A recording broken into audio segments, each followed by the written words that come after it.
These scoffers are willingly ignorant. That means dumb on purpose.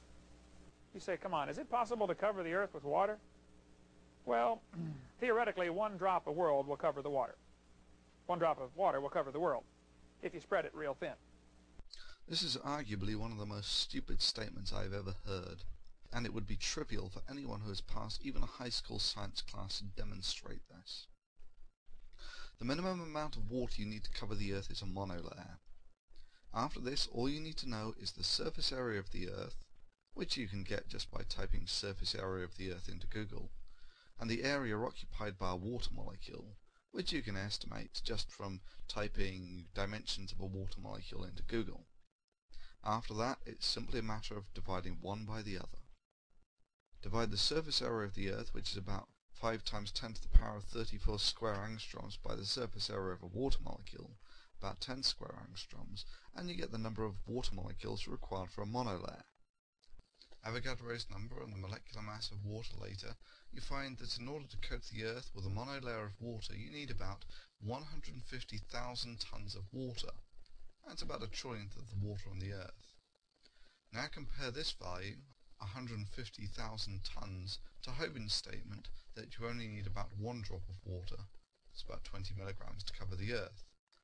This means that Hovine was wrong on his calculations by a factor of about 1 trillion. That's a 1 with 12 zeros after it. I don't think I have ever seen anyone get an error of 1 trillion before. That's the same error as stating the distance from the Earth to the Moon, whose actual distance is about 400 million meters, is less than 1 millimeter. It's about the thickness of your big toenail. That's the same error as stating the number of stars in our galaxy, which is about 500 million, is less than 1. That's the same error as stating the age of the universe, which is about 15 billion years, is less than 1 week.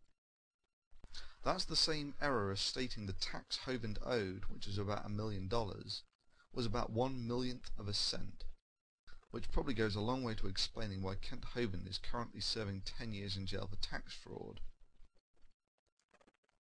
The calculation is trivial to do, and I would expect anyone who has even a high school education to be able to perform such a calculation. Yet Mr. Hovine claims to have taught high school science 15 years and to have a PhD. Evidently, Kent Hovine's academic definition of what a PhD is and what teaching science entails are some bizarre usage that neither I nor any other English speaker have come across. You say, come on, is it possible to cover the earth with water? Well, theoretically, 1 drop of world will cover the water. 1 drop of water will cover the world if you spread it real thin.